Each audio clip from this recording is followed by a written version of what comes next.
నమస్తే. నా ప్రభాత కమలంకు స్వాగతం.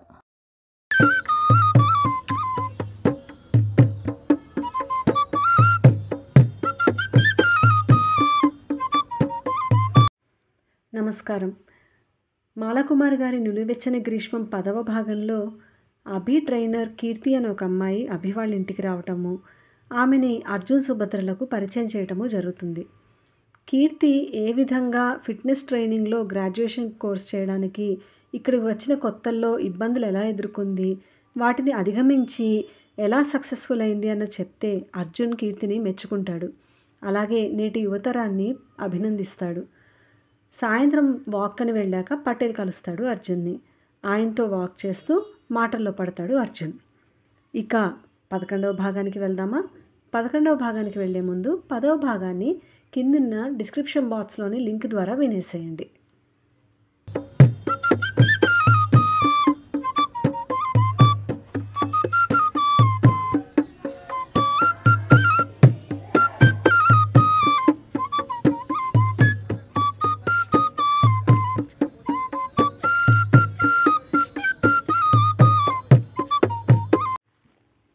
నువ్వు తరచుగా అమెరికా వస్తుంటావా? పటేల్తో కలిసి నడుస్తూ అడిగాడు అర్జున్. 6 సంవత్సరాల క్రితం మా మనవరాలు పుట్టినప్పుడు ఇద్దరము వచ్చాం. ఆ తర్వాత మనవడు పుట్టినప్పుడు రావడానికి వీలు కాలేదు. సూరత్లో మాకు బట్టల బిజినెస్ ఉంది. అక్కడ బట్టలు మంచి డిజైన్లతో నేయించి భారత్లో అన్ని నగరాలకు ఇక్కడకు కూడా సరఫరా చేస్తూ ఉంటాం. దాంతో నాకు ఇక్కడికి వచ్చేందుకు వీలు కాలేదు. ఈ మధ్యనే మా పెద్దబ్బాయి కూడా ఫ్లోరిడా నుంచి కుటుంబంతో ఇక్కడికి వచ్చి స్థిరపడ్డాడు. ఈ పార్క్ దగ్గరే మా అబ్బాయిలిద్దరూ చెరోవైపు ఇల్లు కొనుక్కున్నారు. ఒక్కసారైనా వచ్చి కొత్త ఇల్లు చూడమని పిల్లలు అడుగుతున్నారు. నా భార్య కూడా వద్దామని ఆసక్తి చూపిస్తోంది. అందుకే 2 నెలల క్రితం వచ్చాం. ఇద్దరి ఇళ్ళు నడక దూరంలోనే ఉండటంతో మేము అటు ఇటు తిరుగుతూ పిల్లలతో కాలక్షేపం చేస్తున్నాం జవాబిచ్చాడు పటేల్.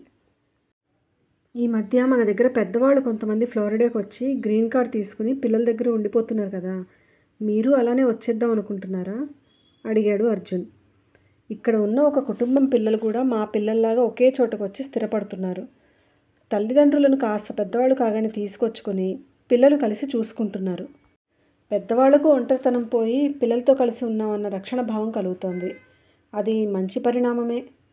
ప్రస్తుతమైతే రాము, ముందు ముందు వస్తే రావచ్చు జవాబిచ్చాడు పటేల్. మాటల్లోనే మనోహర్ ఇల్లు చేరుకున్నారు. బయట లాన్లో వీల్చైర్లో తండ్రిని తిప్పుతున్న సురేష్ వీళ్ళని చూసి రండి అని ఆహ్వానించాడు. ఈయన అర్జున్, వీళ్ళ అబ్బాయి అటు పక్క ఉంటాడు. వాకింగ్లో కలిశారు. పరిచయం చేస్తూ మనోహర్ చేయి పట్టుకున్నాడు పటేల్. మనోహర్ పటేల్ను పట్టించుకోకుండా, ఎక్కడికి తీసుకెళ్తున్నావు, నేను లోపలికి రాను అని వీల్చైర్ను లోపలికి తిప్పుతున్న సురేష్ మీద అరవసాగాడు. కాళ్ళు చేతులు కుర్చీ చుట్టూ గట్టిగా బిగించాడు. డాడీ, చాలా చలిగా ఉంది. అటు చూడు, చల్లటి గాలులు ఎలా వీస్తున్నాయో. లోపలికి వెళ్దాము, లేకపోతే మళ్ళీ జలుబు చేస్తుంది, జ్వరం వస్తుంది. రేపు ఇంకొంచెం ముందుగా వద్దాం, సరేనా? మా మంచి డాడీవి కదూ. చూడు, నీ ఫ్రెండ్ పటేల్ సాబ్ వచ్చారు, కొత్త ఫ్రెండ్ని తీసుకొచ్చారు. ఛాయ్ తాగించవా? లోపలికి వెళ్ళి గర్మాగరం ఛాయ్ తాగుదాం పదమ్మా బుజ్జగిస్తున్నాడు సురేష్. ఏమనుకున్నాడో మనోహర్ వీళ్ళిద్దరి వైపు చూసి నవ్వాడు. నువ్వెప్పుడొచ్చావు పటేల్? ఈయనెవరు? అబ్బా, ఇంత చలిలో ఇక్కడెందుకు కూర్చోబెట్టావు? కాస్త ఇబ్బందిగా కదులుతూ వణుకుతూ అన్నాడు మనోహర్. లోపలికి వెళ్దాం రండి అంకుల్, లోపలికి వీల్చైర్ తీసుకెళ్తూ పిలిచాడు సురేష్. అప్పటి వరకు లోపలికి తీసుకువెళ్ళొద్దు అని మారాన్ చేసి అసలు వీళ్ళని గమనించినట్టుగా ఉన్న మనోహర్ అలా అనేసరికి ఆశ్చర్యంగా చూస్తున్న అర్జున్ చేతిని చిన్నగా తడుతూ లోపలికి పద అని సైగ చేశాడు పటేల్. స్థిరంగా కూర్చోలేక ఇబ్బంది పడుతున్న మనోహర్కు కాసిన మంచినీళ్లు తాగించి మంచం మీద వెనక దిండు పైకి జరిపి జాగ్రత్తగా కూర్చోబెట్టాడు. తండ్రి నుదుటి మీద అలుముకున్న చెమటను టిష్యూతో చిన్నగా అద్ది, ఎట్లా ఉంది, కూర్చోగలవా మృదువుగా అడిగాడు. పర్వాలేదన్నట్లుగా నీరసంగా తలూపాడు మనోహర్. ఆశ ఆఫీస్ మీటింగ్లో ఉంది, ఛాయ్ తెస్తాను, మీరు మాట్లాడుకుంటూ ఉండండి చెప్పి లోపలికి వెళ్ళాడు సురేష్. అవును పటేల్, నువ్వు భారత్ నుంచి ఎప్పుడొచ్చావు? మీ మనవరాలు బాగుందా? బాగుంది, నేను వచ్చి 2 నెలలు అవుతోంది. నువ్వేంటి ఇలా అయ్యావు అడిగాడు పటేల్. అర్జున్కు మనోహర్ సంగతి అర్థం కావట్లేదు. తరచుగా వచ్చి కలుస్తున్నాను అన్న పటేల్ను నువ్వెప్పుడొచ్చావని అడుగుతాడేంటి? పటేల్ కూడా ఇంతకుముందు కలవనట్లు ఇలా అయ్యావేంటి అని అడుగుతున్నాడేంటి? అసలు ఏమైంది మనోహర్కు? మనోహర్ను పటేల్ను గమనిస్తున్నాడు. వారం క్రితం వాష్రూమ్లో కింద పడ్డాను. ఇదిగో ఈ తుంటి ఎముక విరిగిందని సర్జరీ చేశారు. కదిలితేనే నొప్పి భరించలేకపోతున్నాను. అన్ని పనులు సురేష్నే చేస్తున్నాడు. పాపం వీడికి నా మూలంగా ఎంత ఇబ్బందిగా ఉందో పసివాడిని చూసుకుంటున్నట్లుగా చూసుకుంటున్నాడు అన్నాడు. పర్వాలేదులే, కొన్ని రోజులే కదా, 3 వారాలవుతే లేచి నడుస్తావు. చిన్నప్పుడు నువ్వు వాడికి చేయలేదా? అట్లా అనుకుంటే ఎట్లా? అనునయంగా అన్నాడు పటేల్. పటేల్ మాటకు జవాబు ఇవ్వకుండా, నీకు తెలుసా, తులసి నన్ను వదిలిపోయింది విచారంగా అన్నాడు మనోహర్. తెలుసు అన్నట్లుగా తలూపాడు పటేల్. తులసి లేకుండా ఇంకా ఎన్ని రోజులు జీవించాలో. ఈ నొప్పులు భరించలేకపోతున్నాను. 4 రోజులకే బెడ్ సోర్స్ వచ్చాయి. పాపం సురేష్ ఒక డాక్టర్లా అంతా క్లీన్ చేసి పక్కకు తిప్పి పడుకోబెట్టాడు. ఆ కాస్తకే తట్టుకోలేకపోయాను. విపరీతమైన భరించలేనంత బాధ. నాకు బరువు బాధ్యతలు ఏమీ లేవు. ఇంకా ఉండి చేసేదేముంది? బతికినంతకాలం డిగ్నిఫైడ్గా బతకాలి లేదా వెళ్ళిపోవాలి. ఈ నరకం మాత్రం వద్దు. నాకే కాదు, వాడికి నరకమే. అందుకే డాక్టర్ని పిలవరా, లేకపోతే నన్ను హాస్పిటల్కి తీసుకుని వెళ్ళు, డెత్ విత్ డిగ్నిటీని ప్రసాదించమని వేడుకుంటాను అన్నాను. కానీ వాడు వినటం లేదు. పోనీ లాయర్ను డాక్టర్ను పిలువు, డెత్ డిక్లరేషన్ ఇస్తాను అన్నాడు. అలా అన్నా వినట్లేదు. నువ్వన్నా చెప్పు అన్నాడు మనోహర్. టీ ట్రేతో వచ్చిన సురేష్, డాడీ మళ్ళీ మొదలు పెట్టావా? పటేల్ అంకుల్ కొత్త ఫ్రెండ్ని తీసుకొచ్చారు, మాట్లాడావా? మందలించాడు. ఏమీ మాట్లాడకుండా నిస్త్రాణంగా వెనకకు వాలాడు మనోహర్. టీ తాగి ఇంకా వస్తామని చెప్పి బయటకు నడిచారు పటేల్, అర్జున్. వారు వెనకనే వచ్చిన సురేష్ అర్జున్తో, ఏమనుకోకండి అంకుల్, మా డాడీకి ఫ్రెండ్స్ అంటే ప్రాణం, కానీ ప్రస్తుతం తన బాధలో మిమ్మల్ని మాట్లాడించలేదు అన్నాడు. పర్వాలేదు కానీ పటేల్ తరచుగానే వస్తున్నానన్నాడు. మరి ఆయన్ని ఇప్పుడే చూసినట్లు మాట్లాడారే? సంశయంగా అడిగాడు అర్జున్. మా మమ్మీ 5 సంవత్సరాల క్రితం చనిపోయింది. మమ్మీ డాడీ ఇద్దరు చాలా అన్యోన్యంగా ఉండేవారు. ఆమె ఎడబాటును డాడీ తట్టుకోలేకపోయారు. డిప్రెషన్లోకి వెళ్ళారు. ఆ డిప్రెషన్లోనే ఒక రాత్రి వాష్రూమ్లో పడిపోయారు. అప్పుడు నేలకు కొట్టుకుని తలకు పెద్ద దెబ్బ తగిలింది. మల్టిపుల్ ఫ్రాక్చర్స్ అయ్యాయి. తలకు దెబ్బ తగలటం, డిప్రెషన్తో కొద్దిగా మత్తుపరుపు వచ్చింది. అందులోనే బ్రెయిన్ అటాక్ కూడా వచ్చింది. 2-3 సార్లు బ్రెయిన్కి సర్జరీస్ చేశారు. మనిషి బాగానే ఉన్నారు కానీ ఎవరిని గుర్తుపట్టలేరు. అన్నీ మర్చిపోతుంటారు. ఫ్రాక్చర్స్ అతుక్కోవటం లేదు. దాంతో ఆయన లేవలేరు. ఆయనకి ఏం జరుగుతుందో ఆయనకే తెలియటం లేదు. మన ధ్యాసలోకి వచ్చినప్పుడల్లా అప్పుడే కింద పడ్డాను అనుకుంటారు. మమ్మీ కూడా అప్పుడే చనిపోయింది అనుకుంటారు. డెత్ డిక్లరేషన్ ఇస్తానని అంటూ ఉంటారు. 5 సంవత్సరాలుగా ఇలా నిద్ర మెలకువ కాని స్థితిలో బాధపడుతున్నారు విచారంగా అన్నాడు. నువ్వు కూడా 5 సంవత్సరాల నుంచి మీ డాడీని ఎవరి సహాయం లేకుండా నువ్వే చాలా జాగ్రత్తగా చూసుకుంటున్నావు. ఇంత సేవ చేసే కొడుకు ఉండటం మనోహర్ పూర్వజన్మ పుణ్యం అన్నాడు పటేల్. అయ్యో, నేను చేస్తుంది ఏముంది అంకుల్, డాడీ కొంచెమైనా తగ్గి లేచి నడవగలిగితే అంతే చాలు మొహమాటంగా అన్నాడు.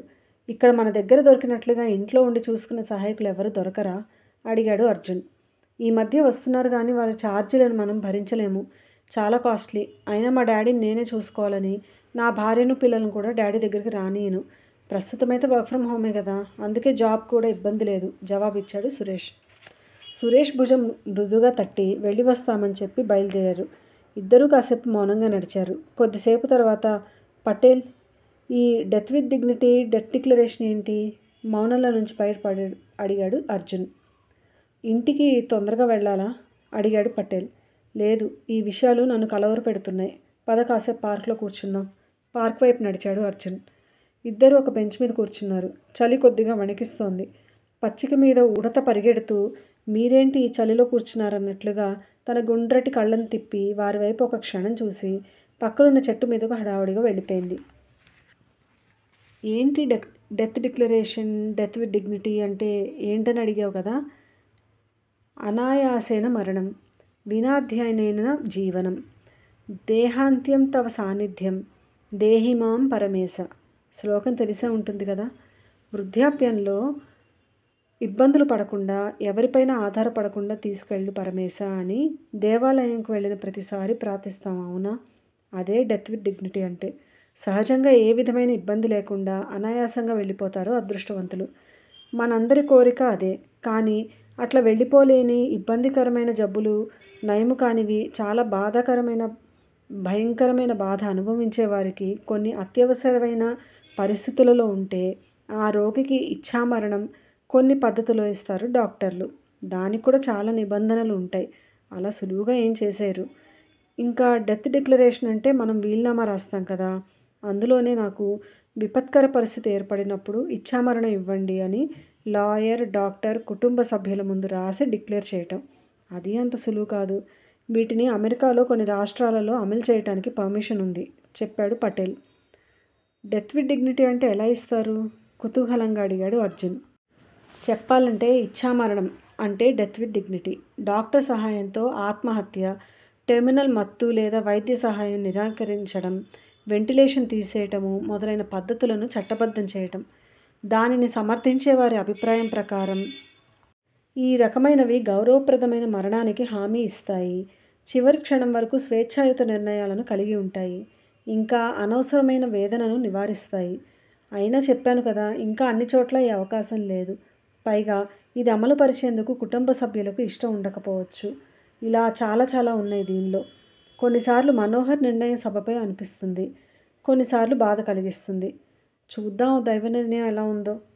చీకటి పడింది, వెళ్దామా? లేచాడు పటేల్. బాబా, డాడీ ఇంకా రాలేదా పార్క్ నుంచి? హోమ్ థియేటర్లో సినిమా పూర్తి అయిన తర్వాత పైకి వచ్చిన సుభద్ర అక్కడే ఉన్న అభిని అడిగింది. నేను చూడలేదమ్మా, ఆ పటేల్ సాబ్తో కబుర్లు చెప్తూ కూర్చున్నారేమోలే, వస్తారు జవాబిచ్చాడు అభి. అమ్మతో చెప్పాడు, కానీ ఇంకా రాకపోవటం ఏంటి అని ఆలోచిస్తుంటే డెక్ మీద చీకట్లో ఎవరో ఉన్నట్లుగా అనిపించింది.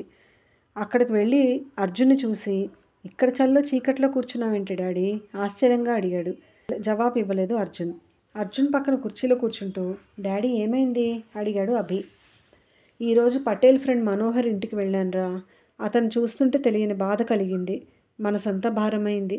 అప్పటి నుంచి వృద్ధాప్యం వరమా శాపమా, అందులోనూ ఒంటరిగా మిగిలిపోయిన వారి పరిస్థితి ఏంటి అన్న ఆలోచన కలుగుతోంది. కర్మవశాత్తు నేను ముందుగా పోతే మీ మమ్మీ ఎలా ఉంటుంది? లేదా నేను నయం కాని జబ్బుతో మంచాన పడితే ఎట్లా మేనేజ్ చేసుకుంటుంది? ఆ ప్రశ్న నన్ను వేధిస్తోంది. ఏమీ అర్థం కావట్లేదురా అన్నాడు అర్జున్. డాడీ, ఏంటి పిచ్చి? ఇప్పుడేం ముంచుకుపోయింది? ఎలా జరగాలో అలా జరుగుతుంది. అయినా నేను అక్క లేమా? అంత ఆలోచన ఎందుకు? లే డాడీ, మా డాడీని ఇట్లా చూడటం బాగాలేదు. అర్జున్ చేతి మీద చేయి వేస్తున్నాడు అభిమన్యు. వారి మాటలు వినిపించి అటుగా వచ్చిన సుభద్ర అర్జున్ దగ్గర కింద కూలబడి, అండి ఏంటిది అడిగింది వణుకుతున్న గొంతుతో. ఏ పిచ్చిలే, ఇప్పుడేమైంది? ఒక్క క్షణం మనసు బాధపడి ఏదో ఆలోచనలోకి వెళ్ళిందిలే. పద, పిల్లలు వచ్చారేమో, డిన్నర్ చేద్దాం అని తనను తాను తమాయించుకుని లేచాడు అర్జున్. అండి మీరు అలా మాట్లాడితే నాకు చాలా ఏడుపు వస్తుంది. మీరు లేకుండా నేను ఉండగలనా? పక్కనే ఉన్న అర్జున్ని ఖర్చుకుని పడుకుని అర్జున్ పొట్ట చుట్టూ చేయి వేసి ఏడుపు గొంతుతో అంది సుభద్ర. భద్ర, కొన్ని సంఘటనలకు సెంటిమెంట్ని పక్కకు పెట్టి మనం తయారుగా ఉండాలి. తప్పదు అని ఈరోజు మనోహర్ని చూస్తే అనిపించింది. ఇక్కడ కొన్ని రాష్ట్రాలలో ఉన్నట్లు మన దగ్గర కూడా ఇచ్ఛామరణం వెసులుబాటు ఉంటే బాగుంటుంది అనిపించింది. ఈ మధ్య మా అత్తయ్య 4 సంవత్సరాలు ఎంత నరకం అనుభవించిందో గుర్తుందు. అలాంటి వారికి ఇది వరమే కదా. మన దగ్గర కూడా ఈ death with dignity, death declaration వెసులుబాటు ఉంటే బాగుంటుందని అనిపిస్తోంది. సరేలే, ఇది వదిలే, దాని గురించి ఆలోచించకు, హాయిగా పడుకో, మనకు అవసరం లేదు అని దగ్గరికి తీసుకుని తల నిమురుతూ అన్నాడు. సుభద్ర భర్తకు దగ్గరగా జరిగి, నీ నీడలోనే నా జీవితం అంటూ పడుకుంది. కొద్దిసేపట్లో సుభద్ర నిద్రపోయింది. సుభద్రకు ధైర్యం చెప్పాడు కానీ అర్జున్కి ఆలోచన వదలలేదు. ఇండియా వెళ్ళగానే భద్ర కోసం పెన్షన్ ఒక్కటే కాకుండా ఇంకా ఎవరి మీద ఆధారపడకుండా ఏదైనా ఏర్పాటు చేయాలి. అంతేకాదు, ఏదైనా నయం కాని జబ్బు వస్తే సహాయం చేసేందుకు ఎవరైనా భార్యాభర్తలకు ఇల్లు ఇచ్చి పనికి పెట్టుకోవాలి. ఇక్కడ ఇచ్ఛామరణం ఎలాగూ సాధ్యం కాదు కానీ ఈ ఏర్పాట్లైనా చేసుకోవాలి. పిల్లలను ఇబ్బంది పెట్టకూడదు అని ఆలోచిస్తూ నిద్రలోకి జారుకున్నాడు. ఇదండి నిలువెచ్చని గ్రీష్మం 11వ భాగం. 12వ భాగంతో మళ్ళీ కలుద్దాం. సెలవు.